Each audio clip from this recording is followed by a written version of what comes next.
El universo mecánico.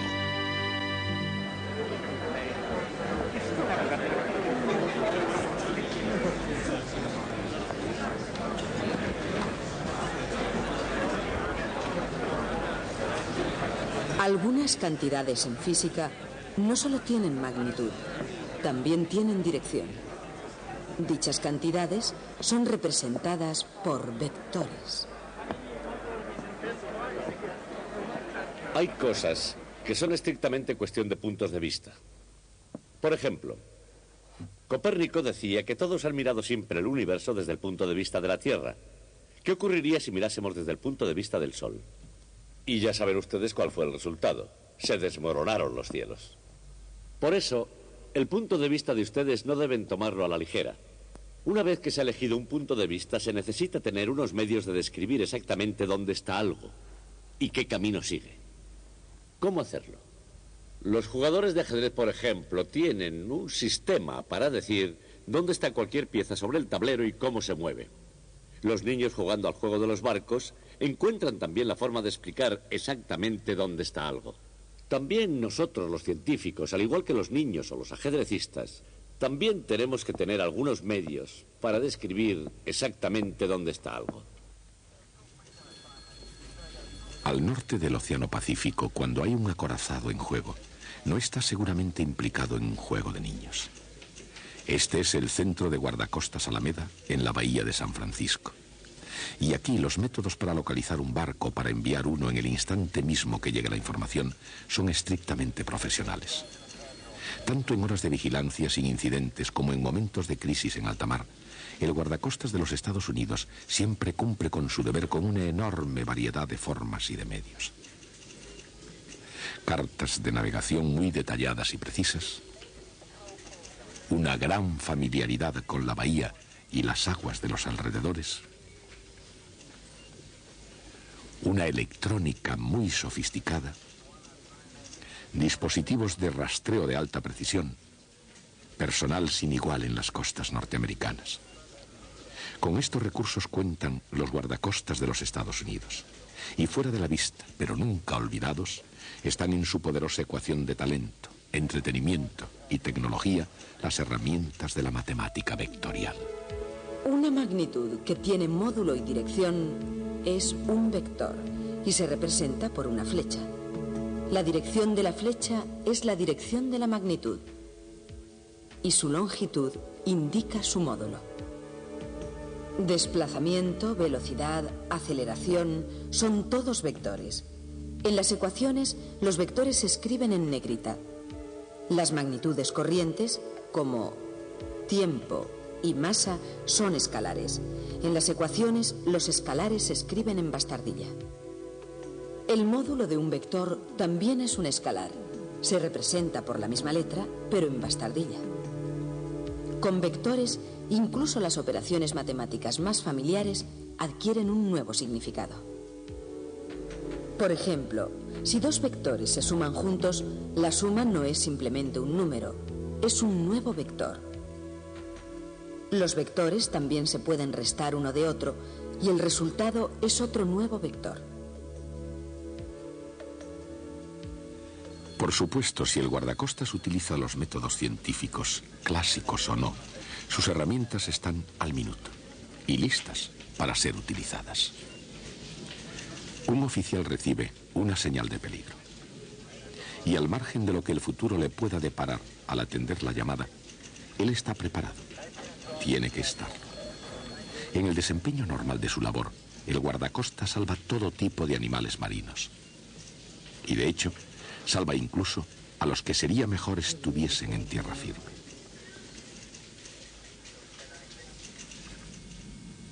Una tripulación de marinos domingueros en un buen yate, el Iris Coffee, parece que se ha ido a la deriva, por supuesto, y se encuentran perdidos en un punto totalmente desconocido. Tampoco es que se conozca muy bien cómo pueden el capitán y sus hombres haber llegado a semejante situación. En cualquier caso, el guardacostas usa sus propios recursos. En el chasquido de un interruptor, se oye el eco de la tripulación del barco. Los hombres se ponen rápidamente en movimiento.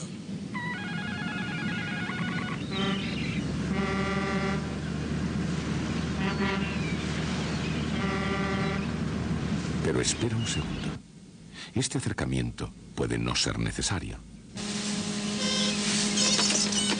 Al menos por el momento, desde el punto de vista de la tripulación del yate. Mientras haya bebidas a bordo, no hay todavía situación de peligro en el Irish Coffee.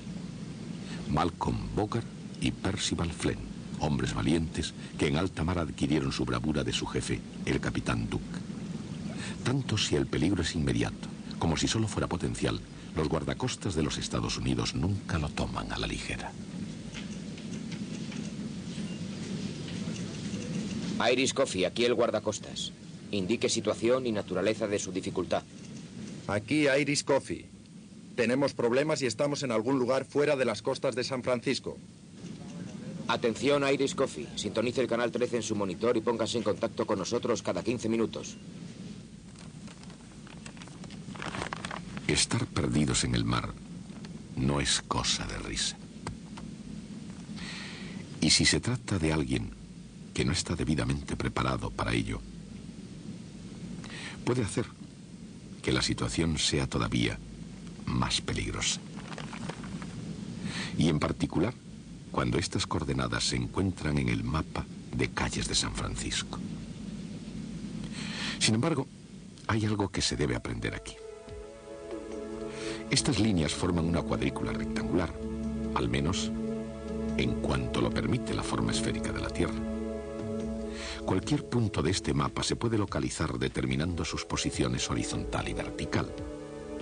Por ejemplo, imagine un lugar en el mapa marcado con el punto rojo.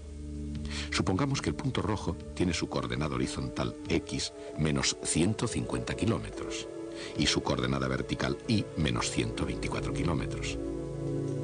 Cualesquiera que sean las distancias en tierra, mar o en aire, un sistema de coordenadas es de vital importancia para todo plano. Los planos de las calles en las grandes ciudades llevan cuadrículas. Y como el de Nueva York, cada plano tiene su sistema de coordenadas. Pero incluso con lugares famosos, tales como el Central Park, o Boston Common, o la Casa Blanca, en la avenida de Pensilvania. Los planos pueden desorientar a quien no esté familiarizado con cuadrículas rectangulares. Por supuesto, para los oficiales de policía o para los taxistas, esa cuadrícula es simplemente un modo para ir de un sitio a otro. Pero para algunos, encontrar el camino por el mundo presenta un reto. Un reto como el que tuvieron estos hombres que realmente comprendieron el significado de la palabra coordenada. En la historia de las matemáticas, René Descartes y Pierre de Fermat escribieron el capítulo de introducción a los sistemas de coordenadas. En el siglo XVII, estos eruditos franceses tramaron ingeniosamente un esquema para conectar la geometría con el álgebra. Al mismo tiempo, pero al otro lado del Canal de la Mancha, John Wallis desarrollaba una teoría en términos semejantes. Aunque Carl Friedrich Gauss fue el primero en introducir la idea de número complejo y más tarde inventó el nombre.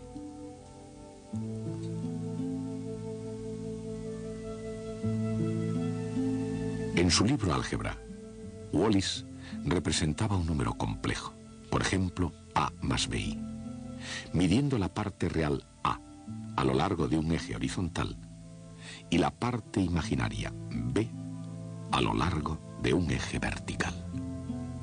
Aún hoy los números de un plano cuadriculado pueden parecer complejos. Si los caminos en las grandes ciudades pueden parecer confusos, piensen ahora en el apuro de los extraños en el mar. ¡Ahí, mira! ¡Es una avioneta! ¡Sacad las letras! ¡Deprisa, ¡Vamos! deprisa! ¡Corre! ¡Antes de que se vaya! ¡Corre!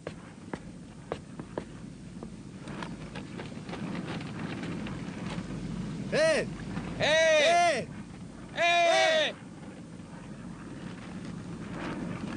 Perderse sin un buen mapa le ocurre a cualquiera, pero que le encuentren a uno que no tiene mapa da un poco más de trabajo. Para aproximarse a una nave a la deriva, el guardacostas tiene a mano diversos métodos de hacerlo. Uno de ellos se llama triangulación. Se establecen dos ángulos diferentes de recepción de radio usando antenas direccionales y se trazan unas líneas rectas hasta su intersección. Si ahora el guardacostas fuera atriangular y si el mar fuera tan previsible como son las matemáticas, el Iris Coffee debería estar más o menos aquí. Eso suponiendo que el Iris Coffee se estuviese quieto, lo que es mucho suponer. Los barcos suelen ir a la deriva, a merced de las corrientes marinas. No basta conocer su posición en un tiempo fijo. El guardacostas necesita saber también el rumbo y la velocidad con que el Iris Coffee va a la deriva. ¿Hacia dónde va? ¿A qué velocidad?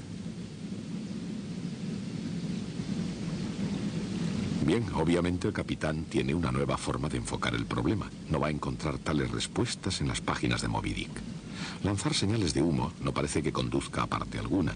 Otra señal de socorro probablemente no va a perjudicar más. Aquí Iris Coffee, fuera de la costa de San Francisco. Por favor, contesten. Estamos fuera Si de la Bogart costa de diera San al guardacostas una segunda posición, el cuadro podría parecer algo así. Aquí Iris Coffee, por favor. Ambas posiciones se unen por una flecha, desde la posición 1 hasta la posición 2. La dirección de la flecha muestra cuál es la ruta por la que el barco va a la deriva. Su longitud muestra la distancia. Esta flecha se llama vector desplazamiento. Con más información, el guardacostas podría estimar el rumbo del barco a la deriva, uniendo los vectores desplazamiento, el origen de uno al extremo del otro, lo cual es justamente la suma de vectores. Ellos podrían estimar también la velocidad con que va la deriva, dividiendo los vectores por el tiempo entre las señales recibidas.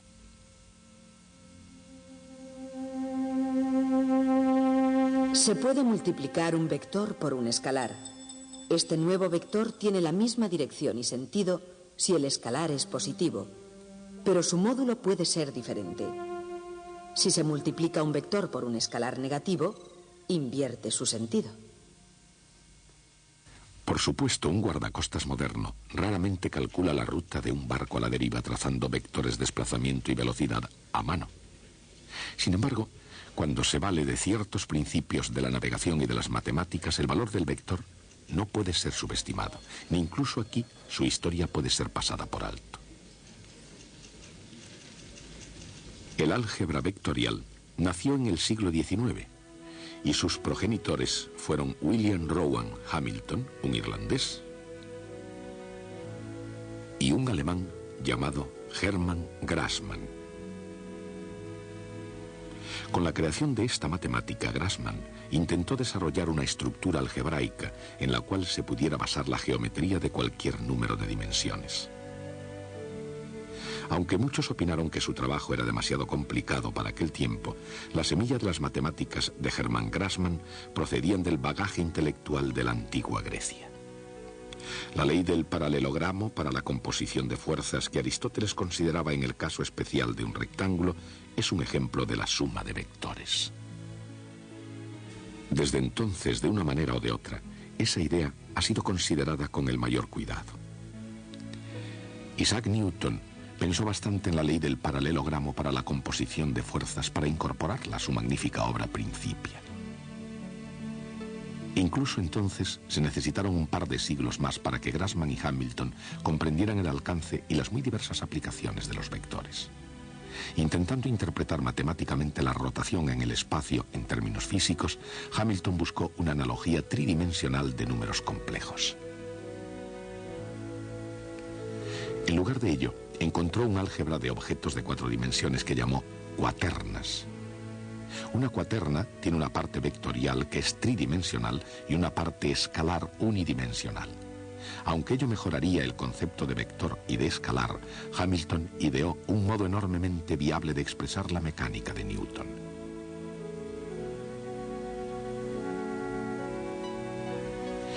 James Clerk Maxwell, un pionero en electricidad y magnetismo, vio el brillo teórico de las ideas de Hamilton. Pero aún así, en general, no fueron aceptadas para ser efectivas. El contenido y la forma tenían que ir a la par. Mientras que la teoría de Hamilton era muy sencilla, su forma era demasiado complicada para poder sobrevivir. Pero en esencia, sin embargo, la teoría sobrevivió. En el siglo XIX, el profesor de Yale, Josiah Willard Gibbs, tomó las ideas originales de Hamilton y Grassmann y las aplicó a la física teórica. No obstante, muy reacio en aceptar ideas ajenas, Gibbs esperó 2 décadas antes de permitir que E.B. Wilson reordenara sus notas en forma de libro. Finalmente, con su publicación en el año 1901, los vectores dieron la vuelta al mundo hasta que, igual que el sonido de la música, pudieron ser escuchados en casi todas partes donde había encuentro entre personas. Por supuesto, el álgebra vectorial, como la notación musical, requiere práctica. Incluso a bordo del Irish Coffee, un poco de ejercicio no empeoraría mucho la situación. Y en cualquier caso, al contrario que en la lírica de ciertas canciones, los vectores tienen muchas aplicaciones.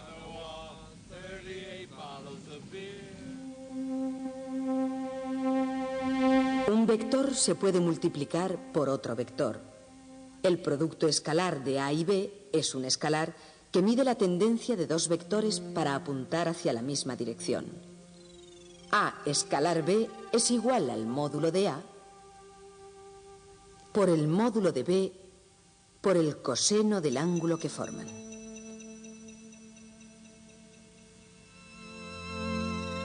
Si A y B son perpendiculares, su producto escalar es 0. El producto escalar de un vector por sí mismo es justamente el cuadrado de su módulo.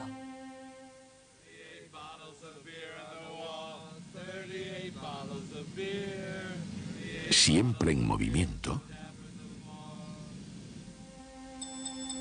El producto vectorial de 2 vectores es un nuevo vector perpendicular al plano determinado por los vectores originales.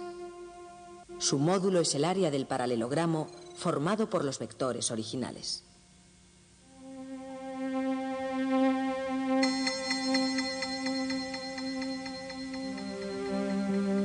Su dirección se determina por la regla de la mano derecha. El producto vectorial mide la tendencia de 2 vectores a ser perpendiculares y es una de las herramientas más eficaces para describir la rotación o giro de los objetos.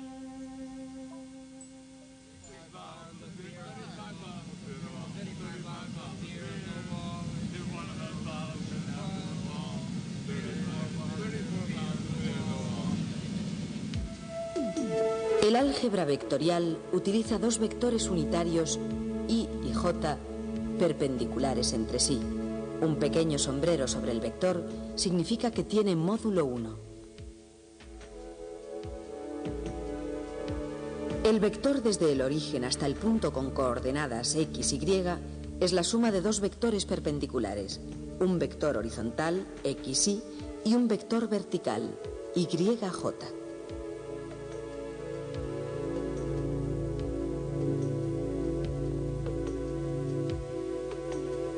Con la ayuda de I y J, en el álgebra ordinaria se pueden sumar y multiplicar vectores.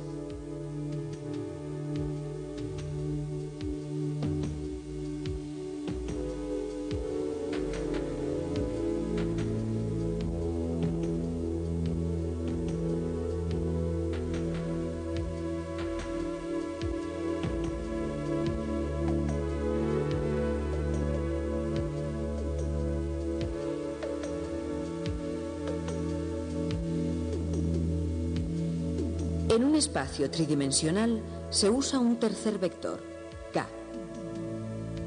K es perpendicular al plano determinado por I y J. El vector tridimensional se escribe X por Y más Y por J más Z por K.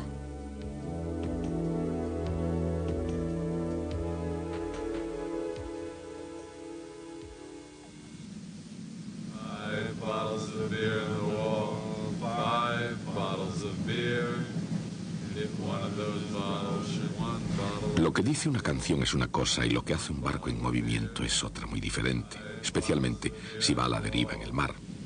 Recordemos, antes de la primera señal de peligro, el viento era suave, el mar estaba en calma, el día era perfecto para una diversión buena e inocente. Pero las condiciones cambian y el Irish Coffee ya no está donde debería estar, ni es lo que solía ser. De nuevo, el viento en el mar es una fuerza con la que tienen que contar el capitán y la tripulación, puesto que la velocidad del viento tiene magnitud y dirección. Es una cantidad vectorial. Y lo mismo sucede con la velocidad de las corrientes. Y así ahora, yendo a la deriva con viento y agua, pero yendo rápidos a ninguna parte, estos hombres están perdidos. Hasta que finalmente se den cuenta de ello. Por supuesto, si el capitán fuera mínimamente aficionado a las matemáticas, trataría de imaginar cómo ayudar al guardacostas. Él habría determinado la posición de su barco. Quizás a unos 150 kilómetros al oeste y 124 kilómetros al sur de la base de guardacostas Alameda. Habría calculado la velocidad del viento, digamos 40 kilómetros por hora viniendo del sur. Habría calculado también que su barco era empujado a una velocidad media de unos 2 kilómetros por hora, exactamente hacia el norte. Sin embargo, cuando los hombres del Irish Coffee cayeron en la cuenta de que el capitán Duke podía ser muchas cosas, pero no matemático, no le censuraron. Si se tratara de vectores, coordenadas o cualquier otra cosa que se pueda usar para rescatarlos, el capitán no tiene lo que hace falta, a no ser que le eche una gran imaginación.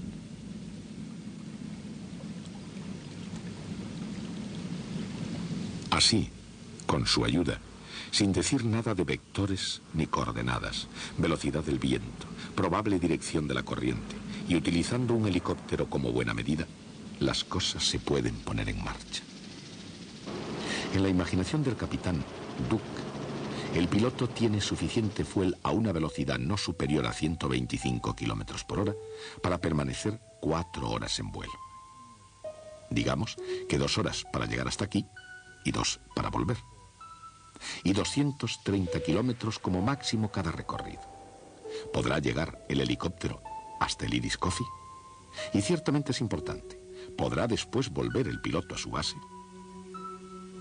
El viento se lleva al helicóptero exactamente hacia el norte a 40 kilómetros por hora, o sea, en 2 horas, 80 kilómetros hacia el norte. Así, si el piloto volara a lo largo de uno de esos vectores, terminaría fuera de su alcance. Él no volaría más lejos porque no podría contar con un viento constante que le ayudara a volver a la base. La situación no es tan mala como parece. ¿Por qué? Porque el Irish Coffee también va a la deriva hacia el norte a 2 kilómetros por hora. En 2 horas habrá avanzado 4 kilómetros exactamente hacia el norte, lo que le situaría al borde del radio de acción del helicóptero. Contando con la velocidad del aire, la velocidad del viento y la velocidad del barco a la deriva, el piloto puede estimar la dirección correcta y alcanzar al Irish Coffee. ¿Es eso posible incluso en la imaginación del capitán? Sí. Y la respuesta en realidad debería ser obvia. La trayectoria del helicóptero y su desplazamiento por el viento se combinan o suman como vectores. Estos cálculos tan sencillos como son serían vitales si el guardacostas norteamericano pudiera leer el pensamiento del capitán Duke. En lugar de eso, ellos marchan según un plan suyo. Se oye el eco de la tripulación del barco. Los hombres se ponen rápidamente en movimiento. De hecho, el Irish Coffee está a unos pocos kilómetros al sur de las Islas Farallón, cerca de la bahía de San Francisco y a una distancia en la que casi se oyen a gritos.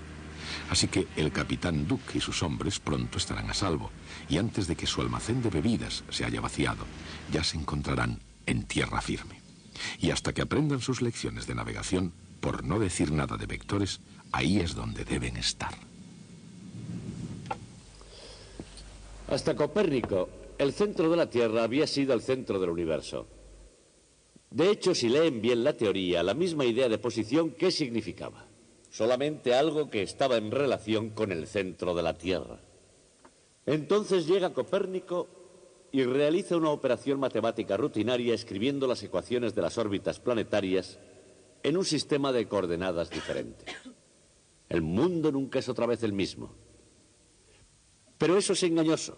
Hace que suene como si lo importante fuese tener un sistema de coordenadas correcto. Y después de pensar, la conclusión que nosotros sacamos es que todos los sistemas coordenados son igualmente buenos.